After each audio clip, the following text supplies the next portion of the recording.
Putazos y Pendejadas Podcast.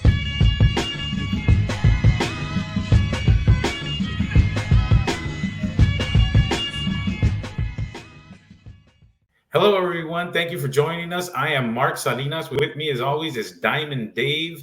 David, how you doing, man? Doing good, man. Let's go ahead and talk some boxing. Listen, man, I had been waiting a long time for Renete Giron to get a big shot, and he got a big shot with Floyd Schofield. Floyd Schofield wins a unanimous decision over Tejas Giron on Saturday night. Golden Boy match Kid Austin tough. He don't give him all he could handle, taking him the distance in a high-impact dogfight.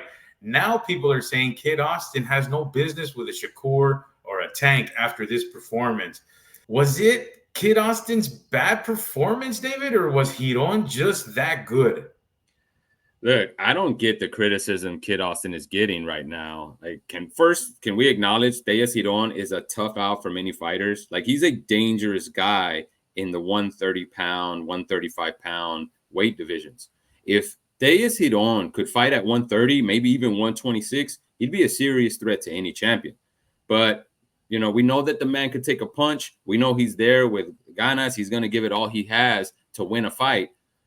But in the end, Mark, this isn't a tough man competition. This is boxing. And Floyd dominated a very solid fighter who can punch, who can take a punch, and he did it in a way that was exciting.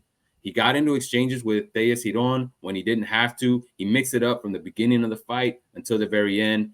But when it comes down to it, he outclassed Tejas Giron. He won nearly every round except for maybe two or three rounds to Tejas Giron. But outside of that, Floyd Schofield ran away with the fight.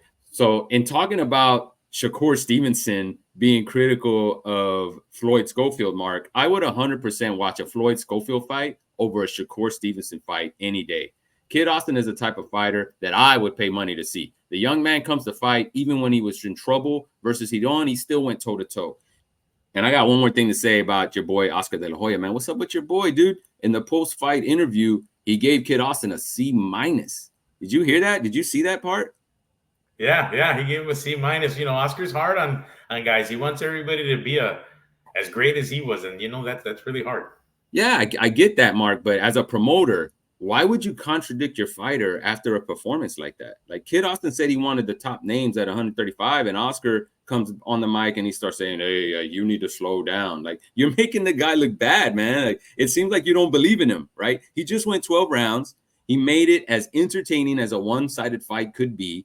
You should be celebrating that, not making it seem like he doesn't belong up there with the other names. And I'd like to see Kid Austin in fights with those other names. I want to see him in there with Keyshawn Davis. I want to see him there with Shakur Stevenson, Tank Davis, eventually an Abdullah Mason, right? Put him in there with those guys. This young man just proved he can survive some scary moments. He showed toughness and heart, and he was able to dominate a tough and dangerous fighter.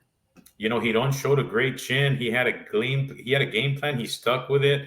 It didn't really work for much of the night, but he probably knew it wasn't. The game plan was to come forward, eat a lot of punches, and maybe you're going to land a big one. And he did. He landed a big one a couple of times. He showed some skill. He came into this fight ready. He came in this fight ready as ever. I think he looked great. He fell a little bit short of his plan. That was a good plan. I think that's the only plan that could have had success against Kid Austin, and he did. He had some. But Austin, he showed great heart to me. He weathered the storm, and he walked through it. This was a tough fight for him, and he impressed me. And going forward, we know that if push comes to shove, Kid Austin's going to be there, and he's going to bite down and battle. On that same card, we had Gabriela versus Gabriela. Gabriela Fundora stops Gabriela Arenas in the 7th round in a very tough fight with a tough, explosive opponent, and she did well. The Zone had a piece on her and her whole family, and I think she is very, very marketable, David. I think Golden Boy has a media darling on their hands. I think she could become America's sweetheart, and she's very marketable. I think if Golden Boy plays their cards right, they have a huge, huge star on their hands. I really think that she could be America's sweetheart, man. Yeah, she made history too, Mark. She's the youngest undisputed boxing champion in the sport, and she's only 22, so she's not done. Look, I really like watching Gabriela Fundora fight. You know you're going to get some action, and that was a damn good fight. Alanis, she was no joke, man. She was in her 5th world title fight. She had won 9 of her last 10 fights, only losing to Marlene Esparza, and she avenged that loss by a close decision. So Alanis can fight. She's aggressive. She can punch, and she's tough as nails, man. But Fundora, much like her brother, Sebastian, they're very tall for their division. And she's also a southpaw. You talk about her being a sweetheart or being wholesome, right? But she has some meanness in her, bro. She dropped Alanis twice, both times with a straight left hand. She's going to be a nightmare for these fighters in the lower weight divisions. Listening to Fundora talk, her big focus was getting knockouts. She says that's what most people watch boxing for, and I don't think she's wrong. But KOs are not common in women's boxing.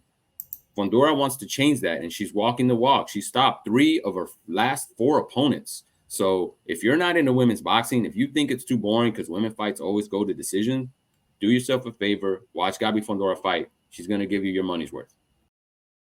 Yeah, moving on to Top Rank, Oshaki Foster versus Robson Conceicao, the rematch. But Oshaki Foster beats him by a close decision. Listen, we had a high-skilled chess match, similar to the last one. 2 great pros showcasing high-level shit, man. Both of these guys showed skill, precision punching. Both fighters have high defensive boxing awareness, but they strike with minimal risk, both of the guys.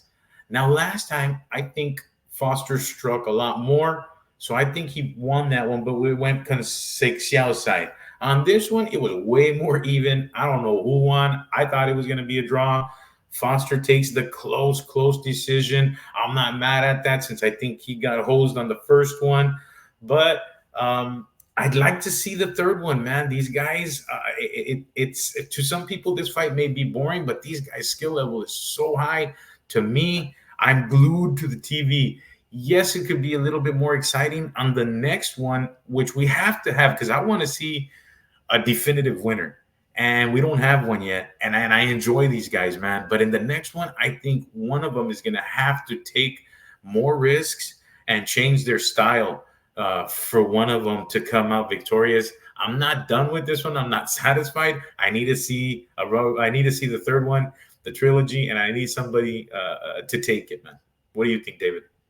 I don't think I need to see a trilogy. Look, these 2 guys are really good boxers. It was a decent fight. I wouldn't say it was boring, but we've seen this fight before. We saw it the first time, and now we're seeing it again. I don't need to see a third fight at the same time, Mark. And I challenge you a little bit, buddy. You say you really like this fight, but you're asking them to change. You're asking them to do something different. And that just tells you all you need to know. Like, that's what they're doing is not enough. And I just think what it really is, though, because I'm a fan of Foster and I'm a fan of Conceicao, I just think their styles do not go well with each other, right? You have counterpuncher versus counterpuncher. That generally doesn't make for a good fight.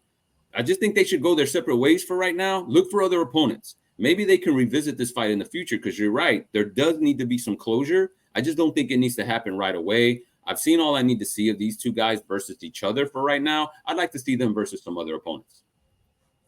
Murataya shows he's still a force at 135 with a big second-round stoppage over Jesus Antonio Perez Campos, who never had been KO'd. So that's very impressive. Murataya has to stay impressive in a division full of stars, man. He has to stay relevant, and I think he did that. What do you think, Dave? Yeah, it definitely helped him out, man. Murataya looked dominant versus Perez Campos. Murataya needed a statement fight, and Campos had the right style for him to make one. There have been talks about putting Murataya in versus Keyshawn Davis if Davis gets past Lemos on November 9th. But according to Lance Pugmire from BoxingScene.com, Top Rank would rather have Murataya and Davis meet if they can get titles first. Vasily Lomachenko, right now, his career plans are not clear. That could mean that title that he has, that IBF title, might be up for grabs soon. Keyshawn Davis could be in line to fight for that title should Loma call it a career. Then you've got kind of a musical chairs, like there's going to be a domino effect, right? William Cepeda is expected to challenge Shakur Stevenson for his WBC title eventually. And that opens up the door for Murataya to become the number 1 challenger for Barancek's WBO belt. But Top Rank has some options here. If you want to play matchmaker, and Top Rank is really good at this, they might steer Keyshawn Davis towards Barancek instead and set Murataya up for Lomachenko's title versus Zaur Abdullayev. He's the number 5 ranked lightweight. He's 20-1.